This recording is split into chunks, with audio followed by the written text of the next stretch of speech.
Welcome to Downshift, my name is Matt, and we originally drove the new Chevy Colorado in San Diego earlier this year in February, but we didn't get a chance to have a go in the full power off-road ZR2 trim. So now we've had a chance to spend a week with it, and here are all the coolest and most interesting things going on with it.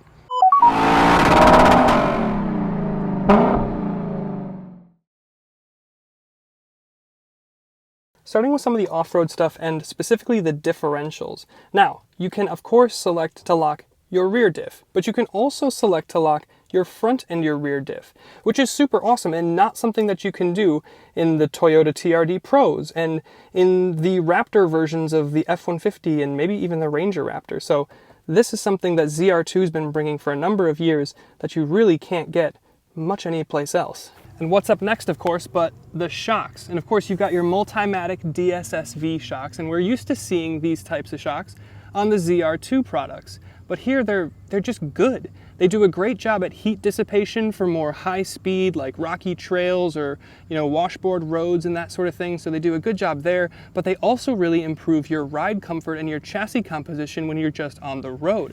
And the other thing too is GM is one of the contractors for the military, for the US military. So there's a good chance, that's actually not a good chance, there's a 100% chance that there are military vehicles rolling around on these exact shocks, which technically make these military grade suspension components. And if it's good enough for the military, I'm guessing it's good enough for you. And then we're talking tires. Now, last generation, it was a 31-inch tire, but this ZR2 gets the high and wide treatment. So it gets 3 inches of suspension lift from a normal Colorado, and it also gets flared out fenders. So now they've been able to fit 33-inch Goodyear Wrangler mud terrain tires. You can also see how they've cut out that front bumper to give it maximum room to wiggle around, let's say. But these are fantastic tires. As you can see, we've tested them. They've performed really, really well. And then they're wrapped around 17-inch wheels, which look really, really cool. And they say ZR2 on there, which is a cool little Easter egg. And then speaking of high and wide, this chassis is a lot different from the last generation of Colorado and ZR2. The axles are pushed to the extreme ends, front and rear of the truck. And you have that revised front bumper that I just mentioned and a revised rear bumper. So that affects your approach and departure angle. Your approach angle is 38.6 degrees, your departure is 25.2, and your breakover is 24.8. You get that 3-inch lift for the ZR2, like I was saying, same thing, actually 2-inch lift in your Trail Boss. That means you're just a hair under 11 inches of clearance, which is a lot. And then I want to talk about this dial here. Not only is it your 4x4 controls, auto 4x4 great, 4 high, 4 low, 2-speed transfer case, and then 2 high. But you spin this, and you've got different drive modes. They've got cool animations. Okay, get out of here. They got cool animations, but it's the same white truck, kind of in the same position, doing the same thing. But you have normal stuff like normal and tow haul. But then you've got 3 dedicated off-road modes. You've got general off-road, just kind of like a catch-all. And then you've got terrain, which is more focused on rock crawling and makes you go into 4x4. And then, where did it just go? I just saw it. Baja, which of course reduces stability control. And this is a lot of fun. We'll roll a clip here. And for the last bit, we're gonna try out Baja Mode. And if you watched our Bronco Raptor review, you'll know that Paulo and I came up with the game. I actually miss him. He's usually sitting right here as we're doing this, and he's actually on his honeymoon, so huge congrats to him. Super excited for him and his wife. But we will miss him as co-pilot today, so we'll have to time using the actual footage in editing. But we're gonna do our lap of the Road America off-road course in Baja Mode and just see what kind of time we get and how the truck responds. Flip it into Baja, which is going to reduce stability control. Okay, so traction stability reduced. I'm gonna change this screen to more off-road oriented one. Then we're gonna put some cameras on. So we've got our front-facing camera and our 360. And we're gonna get moving. 3, 2, 1, go. Again, it's the DSSV shocks that are really gonna put it over the top here. So we head into corner 1, and we're gonna approach the first hill. Brake for approach. We got big ass rocks right here, so careful with the tires. We did not air down. This is fantastic to have the front facing camera. And then full send into the next section. Braking. Oh, this is cool. A little bit of turbo lag there. Pretty to be expected. Through the mud pit. Oh, a little bit of brakes to get the back end around. Fall into the rut. Okay, brakes for the ruts. Again, we've not aired down. And then up the hill. And down the, oh, my stomach did that thing, you know, where it jumps up when you're driving as a kid and your dad hits it over a hill. And back through the last corner and across the line. Woo-hoo-hoo-hoo! This thing is fun. And then we have to talk about what's under the hood, and it's the engine, and this is a big deal. This truck gets the new 2.7 liter turbocharged 4-cylinder that you'll see pretty much everywhere in GM's umbrella these days. It replaces some of the V6s and some of the diesels. You can get this engine in the Big Brother Silverado, you can get it in the Sierra, and you can even get it in the Cadillac CT4V, not the Blackwing, but the V, which is pretty amazing. There's 3 different outputs for this Colorado, but the ZR2 comes with the high output as standard, which means you get 27 PSI of boost, 310 horsepower, and 430 pound-feet of torque. This thing has plenty of punch, but turbo lag is a thing. But this engine is rated at about 16 mpg combined, but I have been kind of living around the low 20s, high teens, so it's better than that. And this is a Chevy after all, so we should talk about bow ties, right? There's not a single gold bow tie on the truck. Of course, the gold bow tie is Chevy's identity. You do get one on the key, but on the truck you don't. You get this red accented flow tie for the ZR2, otherwise it's black. And then around the side, no bow ties. I should say you do get bow ties in your wheel center caps, but again, black, black. And then around back, no bow tie, just says Chevrolet stamped in. Personally, I think it looks cool, so I'm okay with it. And then there's a couple on the interior, but again, black for your steering wheel, and this little hidden one in your gear selector, also black. So not a single gold one on the truck itself. But then we're on the interior for the next point as well, and it's this bit here. All of the rubberized material in here is camo. Plus you get this dash insert, you get the ZR2, we'll talk about that. But it's everywhere. You get it rimming your air vent. You get it in every crevasse, from your door to your wireless charger, your cup holders, and even a little hidden compartment up here. And it doesn't stop there. Why would it? It's also in your rear as well. I mean, it's kind of cool. If the Tundra TRD Pro is going to put camo everywhere on the exterior, ZR2 can put it on the interior. And we talked about off-road drive modes, but there's also an off-road screen.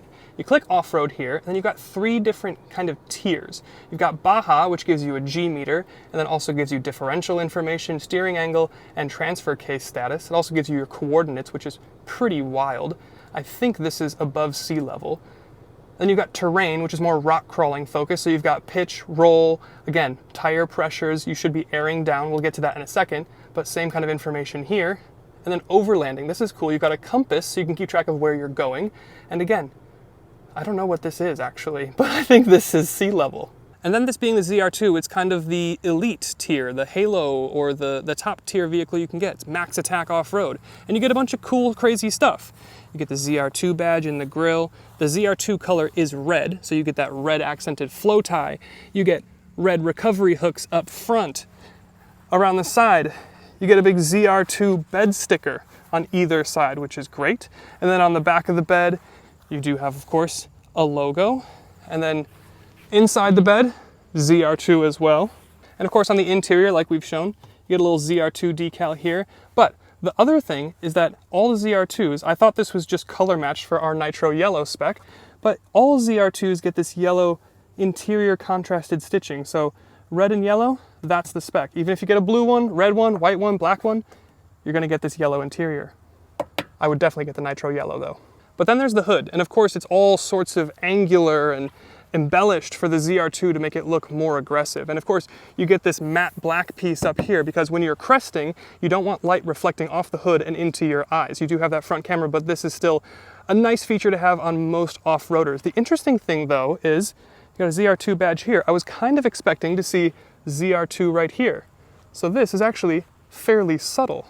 And we touched on this a second ago, but you do have this, which is air down mode. Again, super nice feature to have in an off-roader because you should be airing down your tires before you hit the trail. It's going to give you a bigger footprint so you can have more grip. It's also going to protect your tires a little bit more from sharp rocks so you're less susceptible to a puncture. But this is cool. You can set different PSI levels, how much you want to deflate to, hit start, and then the truck will automatically bring the air pressures down, and then it'll honk when your target pressure has been achieved. Now obviously it won't re-inflate your tires for you. You'll need like an ARB compressor or whatever. And this is a super small thing, but it goes a long way for me. Do you see this? This is your washer jet for your windshield washer fluid.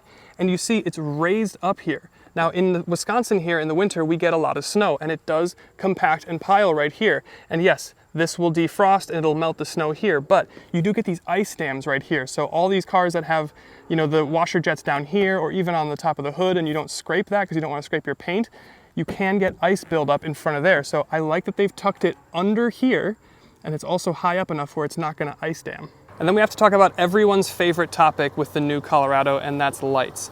The headlights here, they're LED for your running lights, and they look pretty cool. On the interior, you do have little triangle detailing here that's kind of throughout the vehicle, and then on the outside, you do have a Chevy logo. But the weird thing is, your turn signal is incandescent, and it's kind of the same thing in the back, LEDs, but then, you see that bulb in there? Weird. But of course, when I say it's everyone's favorite topic, what I mean is the fact that you don't have headlight controls here on the stock anymore. You've got windshield wiper controls, which is great, but you do have to go into your infotainment, select vehicle. But look, you do have automatic high beams and you do have automatic headlights on every single trim. So if you want to manually control them, you do have to select more, then go to lights. So it's a couple clicks and you can control everything, but it is just a little bit more of a faff than going over here or somewhere on the opposite side of your dash. So again, they've built it in to be automatic. So you shouldn't have to go in here that often, but it is mildly more annoying. And then I do want to talk about the infotainment screen as a whole for a second. It's 11 inches and you get this screen regardless of trim. This is the top spec, this is the $50,000+ as tested truck, but you get this screen even in the base truck, which is freaking awesome. It looks great, it's nice and sharp and quick, and then you also have Google built in. So you have Google Assistant, you have Google Maps natively, you've got podcasts, and they're not even limited to news podcasts like they were in the Sierra from last week, so my wife can listen to all her murders and stuff like that. You do have wireless Apple CarPlay and Android Auto. You do have a vehicle status screen, which is very detailed. Watch this. It's going to load up, and then I can control and click on brake pad life, tire pressure. I mean, this is like really detailed, but look how snappy and quick it is. Tires and brakes, fluids, engine, trip information. This is another thing. This and the headlights. I kind of want to have physical controls over here. So when the delivery driver dropped off the press car for this week, we did a 5-minute scavenger hunt of trying to find where we could reset the trip.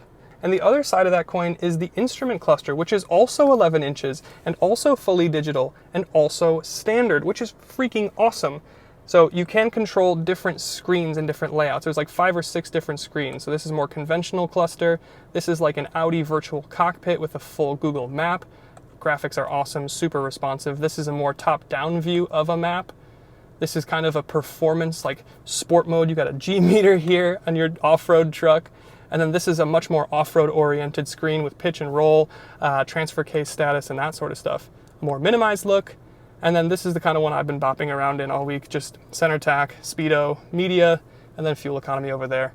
You also don't get a head-up display, but you do have this, which is just a red LED that'll blink at you when you get too close to somebody if you're following them. And this is something we didn't really touch on when we were doing more of the off-road stuff, but you have loads of protection. You've got skid plates up front for your engine and your oil pan, your transmission, and then on the side, you do have rock rails. This is something I complained about in the original Colorado video because we had the Trail Boss, which of course is the, I guess, next off-road, most off-road capable version of the Colorado, and we didn't get rock rails or any sort of protection. So we do have it here, and we do have skid plates under there. So that's pretty nice. And you also can pay attention here. You got tough paint to resist mud or rocks or other off-roady things. And then we're back in the cabin to talk about cameras. You've got 360 cameras, you've got loads of different views.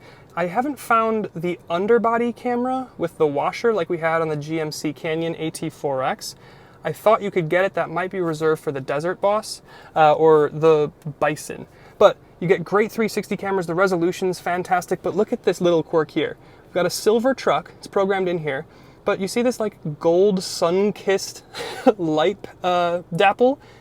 It's like totally unnecessary. It doesn't have anything to do with the actual sun, but it's just kind of like a small detail that they decided to include, which I kind of like. And then I think the seats deserve some credit. They're a cool design. It's kind of a two-tone with like black and then a gray, again, with the yellow ZR2 stitching. It's got a nice wave pattern in here. They're heated, they're cooled. They don't have the separate heating for just the back and then the back and the butt, but they are heated and they are cooled, as you can see over here. And the cooled seat, again, because it's summer, the cooled seat has automatically come on this week when I turn the car on and the AC gets going. So it's automatically doing that, which is just a nice feature that you don't even get on some like luxury tier German vehicles. This is really nice. The only thing that I don't like is the headrests. They kind of jut a little forward, so this lays right beneath that little like bulb on the back of everyone's skull. And since we talked about the front seats, we should talk about the back seats. And again, same kind of detailing, two-tone, yellow stitching. They don't open the seat backs like we did in the Sierra last week, but the seats do fold up if you pull on this little thing here, but I've got a camera in my hand. And then you come in here and you've got a manual rear window. Not bad. Come in, I'm 6'1", sitting behind myself, and I've got okay room. I mean, I can sit back here. I do have to sit with perfect posture, and then headroom is fine. Not a problem at all. But you do get dual cup holders, a nice little phone slot, air vents, which is not something that you see everywhere, chargers, and another outlet down here. And for $1,000, you can get a sunroof. Voila. And this is a familiar kink to the channel, but we do have the all-window down tab here. Again, you push it. It's not auto, but the windows do go down. The issue is they don't then all go back up. Again, that would be dangerous if you had a kid or a dog with its head out the window.